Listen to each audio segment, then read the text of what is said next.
Muli isang mapagpalang araw sa ating lahat. Tayo po ay muli magbabalik sa pag-aaral ng salita ng Panginoon. At sa ating mong pagbabalik, tayo po ay nasa ika-19 na kabanata na ng ikatlong aklat ng Lumang Tipan. Yan po ang aklat ng Leviticus. At dito po sa aklat ng Leviticus, kabanata 19 ay ating mapag-aaralan ang tungkol sa mga tuntunin, no? Kung paano maging banal at maging makatarungan. Ano po? So, actually, itong chapter 19 po na to ay inulit lang yung karamihan doon sa Exodus chapter 21, 22, and 23. Yan, kaya naman po ay ating muli itong mabasahin sapagkat alam natin na ang lahat no ng inuulit at paulit-ulit na inuulit no dito sa banal na kasulatan ay nangangahulugang binibigyang diin ano sa atin upang hindi natin ito makalimutan at hindi din natin ito malabag. Ayan. So, bago po tayo magpatuloy, tayo po muna ay dumulog sa isang panalangin. Panginoon naming Diyos, sa makapangyarihan sa lahat, nagpupuri at nagpapasalamat po kami, Panginoon, sa inyong kagandahang loob sa amin. Patawad, Lord, sa aming mga pagkukulang at sa araw na ito, Panginoon, dalangin namin ang iyong banal na Espiritu ang siyang magturo sa amin. Samahan niyo po kami at dalangin namin, Panginoon, na lubos naming maunawaan ang iyong mga salita. Ikaw ang siyang maitaas, maparangalan, at kami po ay magalak habang kami nag-aaral ng iyong salita. Salamat, Lord, sa pangalan ni Jesus. Amen. Verse 1, sinabi ni Yahweh kay Moises, sabihin mo sa buong sambayanan ng Israel, magpakabanal kayo sapagkat akong si Yahweh na inyong Diyos ay banal. Galangin niyo ang inyong ama at ina, ipangilin ninyo ang araw ng pamamahinga. Ayon, ako si Yahweh ang inyong Diyos. So, dito po, paulit-ulit na sinasabi ng Panginoon dahil siya ay banal, nararapat na tayo ay magpakabanal bilang mga tinawag niya. Tandaan po natin, na tayo ang kanyang representative, tayo yung kanyang ambassador. So, mapapatunayan lang natin ang ating pagkilala, ang ating pananampalataya sa Panginoon sa pamamagitan po ng ating mga kilos at galaw sa ating pamumuhay. Kaya nga naman kung tayo po ay magpapakabanal tulad ng kabanalan ng Panginoon, hindi man tayo magsalita ay ito ay makikita sa ating mga gawa. Ayan. So malinaw po na kung wala sa atin yung kabanalan, ibig sabihin hindi si Jesus or hindi ang Panginoon ang namumuhay sa atin. Kasama po dito ang sinabi niya na igalang ninyo ang inyong ama at ina. Kung matatandaan po natin, ito po ay mga nasa 10 utos ng Diyos.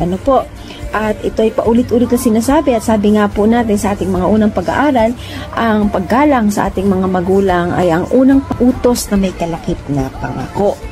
Igalang ninyo ang inyong ama at ina, ipangili ninyo ang araw ng pamamahinga. Ano ba yung araw ng pamamahinga? We call it Sabbath day. At itong Sabbath day, it's a holy day na itinalaga, inilaan para sa ating pagsamba sa Panginoon. Verse 4, huwag kayong maglilingkod sa mga Diyos-Diyosan, nigagawa ng mga imahin upang sambahin. Ako si Yahweh ang inyong Diyos. So ito po, kasama din sa 10 utos ng Diyos na wag tayong lilikha ng anumang mga bagay, maging anyo na nasa tubig, nasa lupa, sa ilalim ng lupa, nasa impapawid, or anumang klase, yan yung sinasabi ng Panginoon na wag tayong gagawa ng mga imahe para sambahin. Ayan, so sabi dito, ako si Yahweh ang inyong Diyos. Wala tayong ibang dapat sambahin kundi ang ating Panginoong Jesus lamang. Verse 5, kung maghandog kayo sa akin ng handog pangkapayapaan, yung tinatawag nating peace offering, gawin niyo iyon ayon sa mga tuntuning ibinigay ko sa inyo upang maging kalugod-lugod sa akin. Tandaan po natin, when we talk about pleasing the Lord, dapat po yan ay nakaangkla, or nakabase sa kanyang kalooban, hindi sa kalooban natin, hindi sa terms natin, kundi sa standard at terms ng ating Panginoon. Verse 6, dapat ninyong kainin, no? Iyon sa mismong araw na iyo'y inihandog sa kinabukasan. Kung may matira ay sunugin ninyo. So, ito ay alituntunin ng Diyos doon sa mga offering, no, na dapat nilang kainin. So, yan po. So, talagang mahigpit yung habili ng Panginoon patungkol po sa bagay na ito. Okay, verse 7, kung iyon ay kakainin sa ikatlong araw, hindi magiging karapat-dapat ang inyong handog. Verse 8, magkakasala at dapat parusahan ang kakain niyon sapagkat iyon ay paglapastangan sa isang bagay na banal. Dapat siya itiwalag sa sambayanan. So, ano po yung itinuturo sa atin ng Panginoon sa talatang ito? Ano po na? Do not delay, no? Yung inuutos ng Panginoon, yung nais ng Diyos, gawin natin sa panahon na nais niya, hindi sa panahon na nais natin. Ano po? Ano pa? Ang sabi dito talaga, kailangan i-treasure natin yung mga bagay talaga na itinuturing banal. Huwag natin silang aksayahin, huwag natin silang isawalang bahala, no? Dahil ito ay hindi ito kalugod-lugod sa ating Panginoon. So, sana po makita natin ano yung mga mahahalagang mensahe ng Panginoon patungkol sa mga bagay na ito. Okay, verse 9. Kung mag-aani kayo sa inyong bukirin, itira ninyo ang nasa gilid at huwag na ninyong balikan ang inyong naanihan. Huwag ninyong pipitasing lahat ng ang bunga ng ubasan ni puputulin or pupulutin man ang mga nalaglag. Bayaan na ninyo iyon para sa mga mahihirap at sa mga dayuhan. Ako si Yahweh ang inyong Diyos. So, dito, pinapakita din sa atin ng Panginoon, tinuturo niya sa atin yung pagiging generous, pinapakita din niya sa atin yung i-share natin yung mga blessings, no? Kasi sabi nga dito, kapag kayo ay umani, ano po, ibig sabihin, binigyan kayo ng pagpapala ng Panginoon, binigyan tayo ng pagpapala ng Panginoon. Ang sabi dito, kumbaga parang sinasabi niya na huwag niyong angkinin lahat, huwag niyong kunin lahat, huwag kayong magdamot. Yan yung talagang mensahe niya dito. So, God is a God who is so generous, no? And kung tayo ay ambassador ni Kristo, dapat nakikitaan tayo ng katangian ng pagiging mapagbigay. Ayan. And then, ano pa ang sinasabi? 11, huwag kayong magnanakaw, mandaraya, o magsisinungaling. Huwag kayong manunumpa sa aking pangalan kung ito ay walang katotohanan. Iyon ay paglapastangan sa pagpangalan ng inyong Diyos. Ako si Yahweh. So, kagaya dito, pagnanakaw, pandaraya, pagsisinungaling. Actually, itong tatlong ito magkakasama to eh. 'Di ba? Yung kapag nandaya ka, automatic nagnakaw ka rin, no? And automatic nagsinungaling ka. Yan. So, dito sinasabi, huwag kayong manunumpa sa aking pangalan kung ito ay walang katotohanan. Most of the time, nangyayari ito. May kinuha yung isang tao, tapos sinabi niya, alam ko, nararamdaman ko na ikaw ang kumuha. Tapos sabihin na ng tao na to na, ay, ganon, blank. Diba? May word na ganon eh. O kaya, I swear to God, ganyan. Pero, meron man pala talaga siyang kinuha or meron talaga siyang nalabag. So, ingatan po natin na gamitin natin yung Panginoon to the point na tayo po ay susumpa, lalo't higit kung hindi ito totoo. Yan. So, kung gusto ni Lord maging trustworthy tayo, maging honest tayo. Ano po? So, verse 13, huwag ninyong dadayain o pagnanakawan ang inyong kapwa, huwag ninyong ipagpabukas ang pagpapasweldo sa inyong mga manggagawa. Ayan, so hindi lang pala yung pagnanakaw or pandaraya, even pala yung pagdidelay ng sahod ng mga naghirap. Oo nga naman, so dito makikita natin as a worker here in South Korea, lahat tayo ay talagang very disappointed kapag hindi natin nare-receive yung mga salary natin on time. So, kaya naman, ang hinihingi sa atin ng Panginoon at tinuturo niya sa atin na dapat tayo, kung tayo may mga kasambahay, meron tayong mga iba pang tauhan, dapat ibigay natin yung kanilang salary sa salary on time, no? Nang sa ganun, ay ma-enjoy naman din nila at kahit paano maibsan yung kanilang mga pagod. Verse 14, huwag ninyong mumurahin ang mga binhi at lalagyan ng katitisuran ang daraanan ng mga bulag. Matakot kayo sa Diyos. Ako si Yahweh. So dito talaga makikita natin na kailangan, no? Sabi dito, yung mga binhi huwag natin sisigawan. So hindi ibig sabihin hindi nila naririnig yung ating mga sinasabi ay pwede na natin sila sigawan, no? Hindi po yun, no? So, hindi yun ang nais ng Panginoon. So, tinuturuan tayo itong irespeto, no? Yung mga tao, no? Yung ating kapwa. Sabi dito, wag natin lalagyan ng katitisuran, na daraanan ng mga bulag. Kasi, siyempre, alam naman natin na kapag nilagyan natin ito ng katitisuran, of course, pwede silang mapahamak, pwede silang masaktan. Lagi natin tatandaan po, ang mata ng Panginoon ay nandun lagi dun sa mga nangangailangan sa Kanya. And then, ano pang sinasabi ko dito, matakot tayo sa Panginoon. Yan ang paulit-ulit na sinasabi ng salita ng Diyos, no? Kasi si Lord, kahit sabihin natin siya ay Diyos na mapagmahal, mapagpatawad, tandaan natin po na siya rin ay ang Diyos na makatarungan. Verse 13, okay, huwag kayong hahatol ng hindi makatarungan. So, ibig sabihin, kung ano yung, pwede tayong humatol kung totoo, kung tama, ano po, huwag tayong magbibigay ng konklusyon sa isang bagay na wala tayong alam, no? At kung may alam naman tayo, sikapin natin na sabihin kung ano yung totoo, no? Igawad natin yung tama at makatarungang pagdidesisyon. Huwag ninyong kikilingan ang mahihirap o kaya ay katatakutan ng mga mayayaman. Most of the time, pag nahabag na tayo dun sa tao, kahit siya yung mali, so kinakampihan natin, no?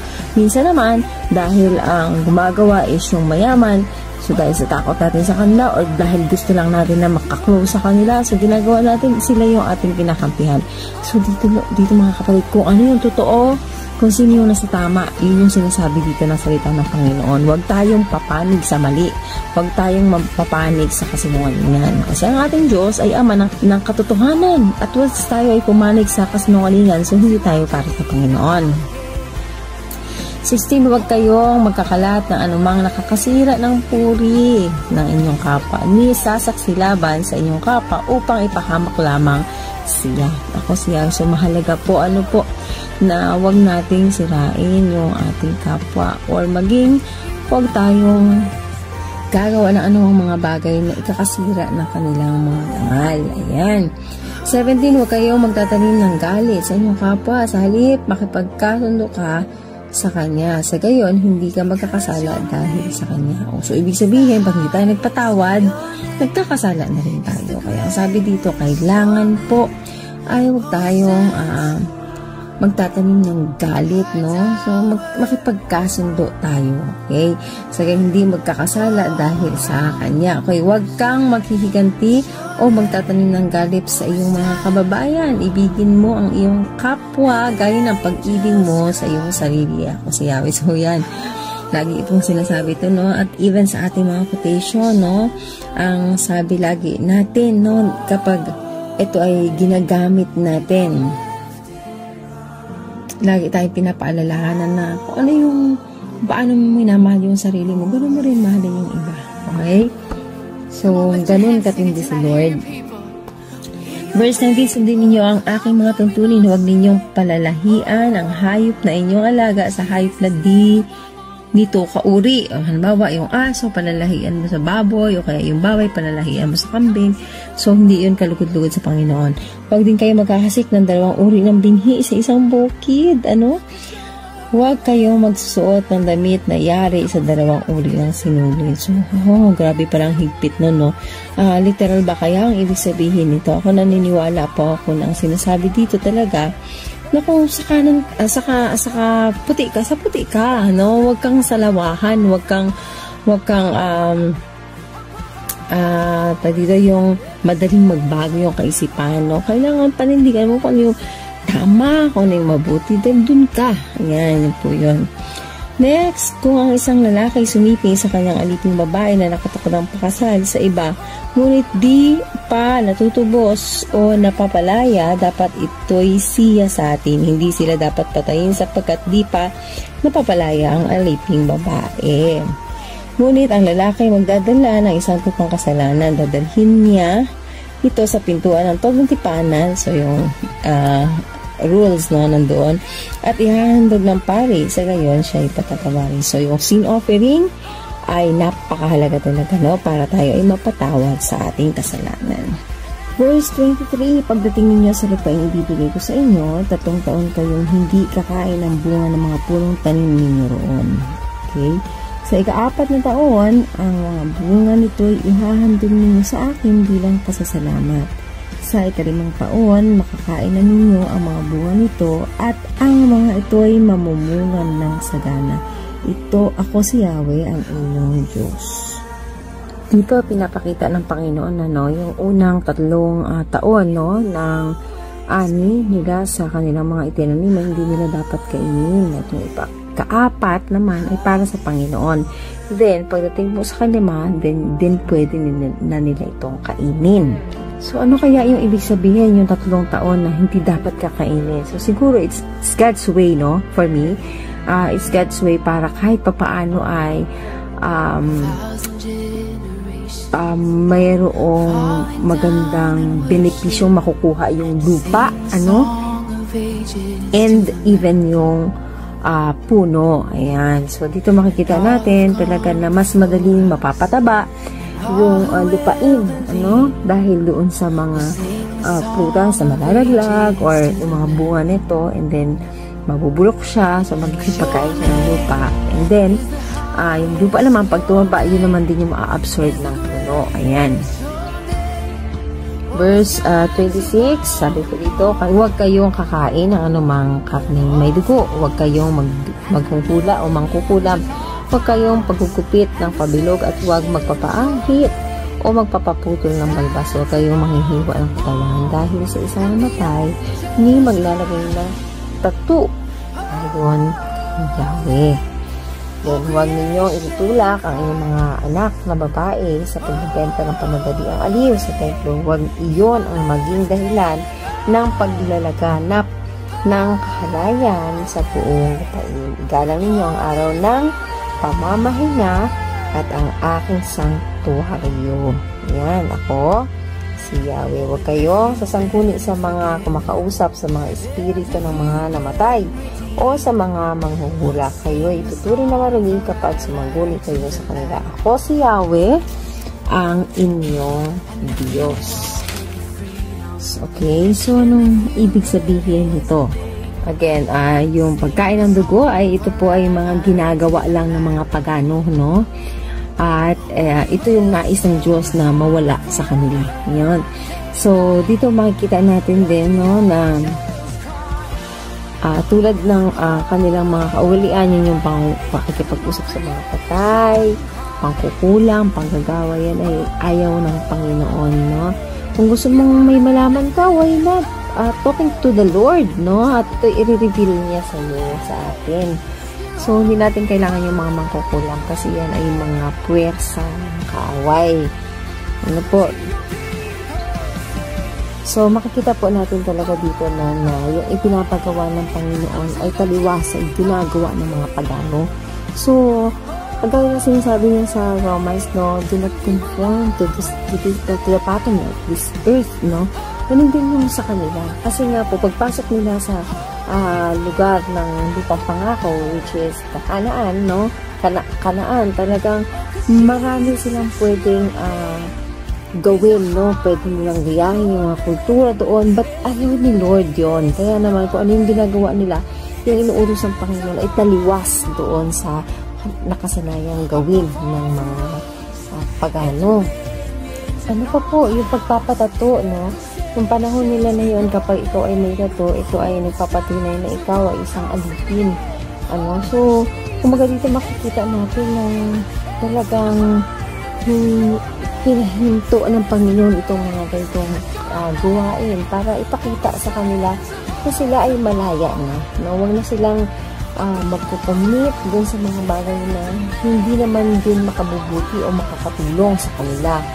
At sa halip ay sila ay mapalaya mula sa pagkainitin ng ganitong tradisyon, ng ganitong paniniwala, ng ganitong kaugalian. Ayan. Sa panahon ni Paul, no, sa lugar ng Corinto, no, maraming mga kababaihan doon ang lumalabas, naglalakad-lakad na walang covering, walang saklob ang kanilang mga ulo. At itong mga tao na to yung mga tinuturing prostitute doon. So, sa madaling sabi, yung mga may cover yung kanilang mga ulo, no, may mga bandana or let's say may mga scarf sa ulo, ito yung mga tinatawag nila mga Kristiyano. So, kaya nga sinasabi po dito sa 1 Corinthians chapter 11 verse 5 to 6, but every woman who prays or prophesies with head uncovered, no, yung walang saklob sa ulo, dishonors her head. Yan, sabi dyan, for that is the one and the same of as if her head were shaved. Yan, so parang ganun na rin pala, no, kapag walang cover yung ulo mo, parang ano na rin, nag-shave ka na rin ang ulo mo. For if a woman is not covered, let him also be shorn. But if it is shameful for a woman to be shorn or shaved, let her be covered. So, yan. So, ganun po yung kanilang pamantayan noon. So, sabi din na huwag niyo itulak yung inyong mga anak, no, para magbenta ng aliw or maging prostitute. Kasi ito po yung ginagawa ng mga pagano. So again, like what I've said, na si Lord yung mga inuutos niya talaga sa mga Israelita, sa kanyang mga anak, sa kanyang mga tagasunod, is taliwas sa kung ano yung mga ginagawa at mga kasanayan at kultura at mga pamantayan ng mga pagano. So ganun niya kamahal ang kanyang mga anak. Maging ang mga pagsangguni, no, or yung pakikipag-usap sa mga espiritu ng mga namatay na ay isang paraan din po ng mga pagano, ano, yung mga mediums, no, and familiar spirits, no. So ito ay talagang gawain ng mga pagano at ito ay ayaw ng Panginoon. Kaya naman talaga dito makikita talaga natin, no, na si Lord na yung gabay niya sa kanyang mga anak, sa kanyang mga tagasunod ay paulit-ulit nang sinasabi para hindi po tayo malikaw. Ayan. Verse 32, tatayo kayo kapag may kaharap na matanda. Igalang ninyo sila at matakot kayo sa Diyos. So dito talaga natin nakuhaan ng mga Pilipino yung kahit nakaupo ka, tatayo ka, and then siguro yung pagyuko, nakuha lang natin siya sa iba. Pero yung pagtayo, no, bilang paggalang sa mga matanda, ay isang way po talaga na nais ng Diyos para ipahayag natin na yung respeto sa mga nakakatanda sa atin. So, grabe po si Lord. 33, huwag din nyo ang aapihin ang mga dayuhan. Kasama ni ibigin niyo sila at ito rin na kapatid, alalahanin niyo naging mga dayuhan din kayo sa Ehipto. Ako si Yahweh ang inyong Diyos. So, pati doon sa mga dayuhan, no, sa mga alipin nila, pinapakita rin ng Diyos ang kanyang katapatan, no, ang kanyang pagpantay, no. Kumbaga, hindi ibig sabihin sila yung anak na itinurin ay okay na kahit anong gawin nila sa ibang tao. Same sa atin, sa mga magulang, kahit na mahal natin yung mga anak natin at ayaw natin silang napapahamak, ayaw din naman natin silang turuan na sila rin yung magiging way para makapahamak ng iba. So, ganyan po si Lord. 34, ibigin ninyo sila ito rin na kapatid. Okay yun? Alalahanin nyo na naging ang dayuhan din nila kayo sa Ehipto. Ako si Yahweh ang inyong Diyos. Kaya minsan may mga used yung ating mga experiences para kung sakali talaga nasaktan tayo, nabitray tayo, nahirapan tayo, ay masave natin yung mga susunod na generasyon. Para hindi nila maranasan yung mga ganun. Or kung maranasan man nila, may tapang na sila at lakas para mapagtagumpayan ito. 35, huwag kayong mandaraya sa pagsusukat, pagtitimbang o pagbilang ng anuman ang inyong timbangan, kiluhan, sukatan ng harina at sukatan ng langis ay kailangang walang daya. Ako ang nag-alis sa inyong sa Ehipto Ako si Yahweh, ang inyong Diyos. Sundin ninyo ang lahat kong tuntunin at kautusan. Ako si Yahweh. So, dito makikita din po natin maging, no, yung sa timbangan, no. Dito makikita natin na ayaw talaga ni Lord yung mandaraya, no. Ayaw niya yung mga mandarambong. Ayaw niya yung mapanlamang sa kapwa. Kumbaga talaga, isang Diyos, maging patas tayo, maging pantay tayo, no. Kailangan ay irespeto din natin yung karapatan ng ibang tao. So, dito po makikita natin, no, itong other laws na ibinigay ng Panginoon para sa holiness, no, at matutunan natin ng mga kapatid na sa pamamagitan po ng ganitong gawain ay nabigyan natin ng pagpapahalaga ang kautusan ng Panginoon at the same time makapag-ingat tayo na hindi tayo hindi natin masaktan ng damdamin ng Panginoon. Yan.